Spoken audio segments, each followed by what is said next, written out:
ஓம் வாராகி தாயே போற்றி. அனைவருக்கும் வணக்கம். நான் உங்கள் சாந்தி பேசுறேங்க. இன்றைய பதிவுல நாம என்ன பார்க்க போறோம் அப்படின்னு பார்த்தீங்கன்னா, ஸ்ரீ வைகுண்ட ஏகாதேசி சொர்க்கவாசல் திறப்பு நாளைய தினம். பெருமாள் கோவிலுக்கு போகும் முன் நாம் வீட்டில் செய்ய வேண்டிய முக்கியமான விஷயங்கள். இதை கண்டிப்பாக செய்யுங்கள். உங்க வீட்டில் சகல ஐஸ்வர்யங்களும் நிலைத்து இருக்கும். அது என்னென்ன விஷயங்கள் செய்யணும், எத்தனை மணிக்கு செய்யணும் அப்படிங்கிறத பத்தி இந்த பதிவுல நாம ரொம்ப தெளிவாக பார்க்கலாம். அதற்கு முன்னாடி நம்ம சேனலை சப்ஸ்கிரைப் பண்ணாதவங்க சப்ஸ்கிரைப் பண்ணிக்கோங்க. பக்கத்திலே இருக்கிற பெல் ஐக்கானையும் கிளிக் பண்ணிக்கோங்க. அப்பதான் நான் போடுற எந்த ஒரு வீடியோவா இருந்தாலும் உடனே உங்களுக்கு நோட்டிபிகேஷன்ல வரும். இப்போ பார்த்தீங்கன்னா, நாளைய தினம் வைகுண்ட ஏகாதேசி சனிக்கிழமைகளில் நம்மளுக்கு வருவது கூடுதல் சிறப்பு. இப்போ ஸ்ரீரங்கத்துல சொர்க்கவாசல் எத்தனை மணிக்கு திறக்கிறாங்க அப்படின்னு பார்த்தீங்கன்னா, 4 மணிக்கு சொர்க்கவாசல் திறக்கிறாங்க. அதனால அதற்கு முன்னாடி நம்ம வீடுகளில் நாம செய்ய வேண்டிய சில முக்கியமான விஷயங்களை பத்தி தான் நம்ம இன்னைக்கு பார்க்க போறோம். இப்போ நாங்க சொர்க்கவாசல் திறப்பதற்கு போயிடுவோமே, வீட்டில் நீங்க செய்ய சொல்றீங்களா, அந்த டைம்ல நான் என்ன செய்வது அப்படின்னு கேக்குறீங்கன்னா, உங்க வீட்டில் நீங்க 2 பேர் இருக்கிறீங்கன்னா ஒருத்தர் கோவிலுக்கு போங்க, ஒருத்தர் வீட்டில் இருந்து நான் சொல்லக்கூடிய விஷயங்களை செய்யுங்கள். இதுவும் ரொம்பவுமே முக்கியம். நம்ம பெருமாள் கோவிலுக்கு கூட அவரை அதற்கப்புறம் ஏன்னா அந்த நடை திறந்ததுக்கு அப்புறம் அந்த நாள் முழுவதுமே அந்த சொர்க்க வாசல் திறந்து தான் இருக்கும். அதுக்கப்புறமா கூட நாம போய் வழிபாடுகள் செய்து கொள்ளலாம். இல்லைன்னா நேரடி ஒளிபரப்பு டிவியிலேயே போட்டுட்டு இருக்கிறாங்க. அதை பார்த்துட்டு கூட நீங்க உங்களுடைய இப்ப நான் சொல்லக்கூடிய அந்த விஷயங்களை நீங்கள் வீட்டில் கண்டிப்பாக செய்ய வேண்டும். இல்ல உங்க வீட்டிற்கு பக்கத்தில் இருக்கக்கூடிய பெருமாள் கோவிலுக்கு போகலாம் அப்படின்னா 4 மணிக்கு நான் செய்யக்கூடிய சொல்லக்கூடிய வேலைகளை அனைத்தையும் நீங்க வீட்டில் செஞ்சுட்டு அதற்கப்புறமாக நீங்க கோவிலுக்கு செல்ல வேண்டும். ஆனால் கண்டிப்பாக நீங்க வீட்டில் செஞ்சுட்டு தான் கோவிலுக்கு போகணும். இதை செய்யாம நீங்க கோவிலுக்கு போறீங்கன்னா கூட உங்களுக்கு முழு பலனும் கண்டிப்பாக கிடைக்காது. சரிங்க, இப்போ என்னென்ன விஷயங்கள் அப்படிங்கிறத ஸ்ரீ வைகுண்ட ஏகாதசி அன்று நாம நம்முடைய வீடுகளில் காலையில் என்னென்ன செய்யணும் அப்படிங்கிறத பார்த்திடலாம். காலையில நாளைக்கு நேரமாகவே நீங்க எழுந்திரிச்சிருங்க. சூரிய உதயத்திற்கு முன்பாக ஒரு 3 மணிக்கு எந்திரிச்சு குளிச்சுட்டு நீங்க நிலைவாசலை நல்லா சுத்தம் பண்ணி நிலைவாசல்ல நல்ல மஞ்சள் தேய்ச்சி மங்களகரமா வச்சுட்டு 2 விளக்கு உங்களுடைய நிலைவாசல்ல 2 விளக்கு வைக்கணும்.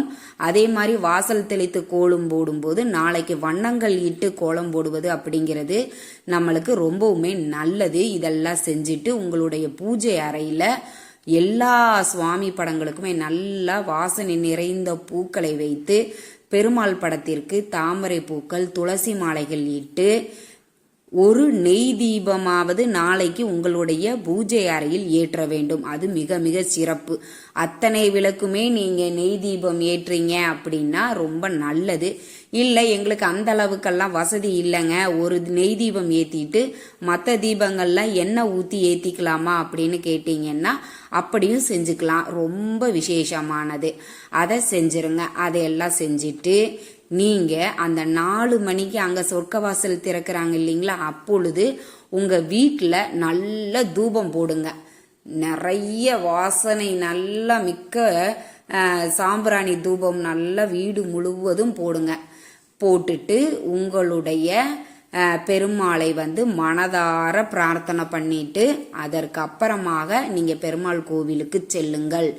இதை வீடுகளில் செய்யாமல் நீங்க கோவிலுக்கு மட்டும் போறீங்க அப்படின்னா அதுல எந்த ஒரு பிரயோஜனமும் கிடையாது.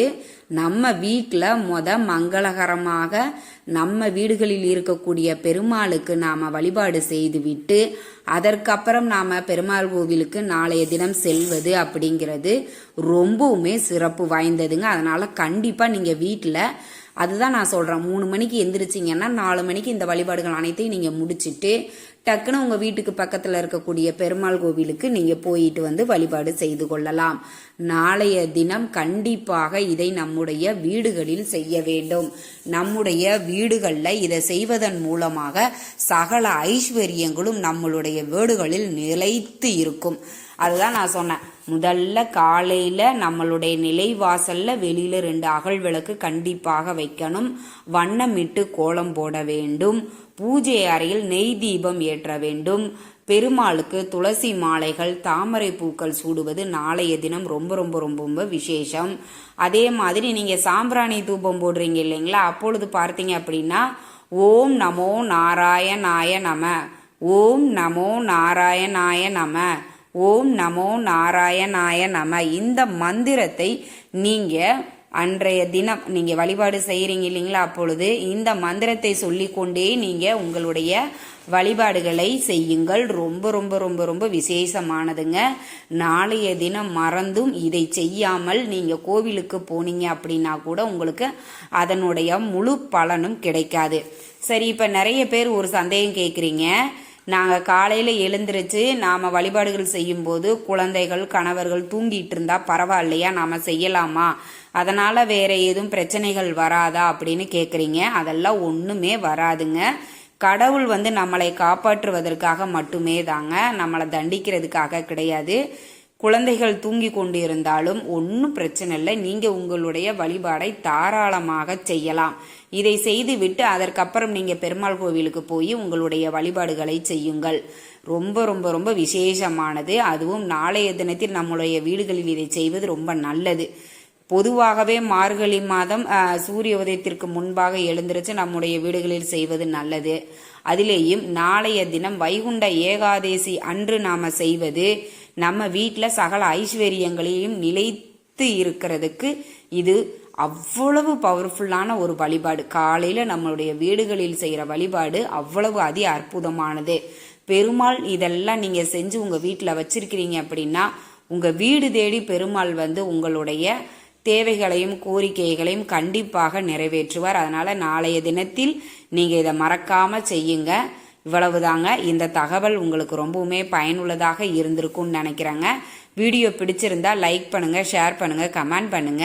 இந்த பதிவை உங்களுடைய உற்றார் உறவினர்கள் நண்பர்களுக்கும் ஷேர் பண்ணுங்க, அவங்களும் பார்த்து பயன்பெறட்டும். நன்றி, வணக்கம்.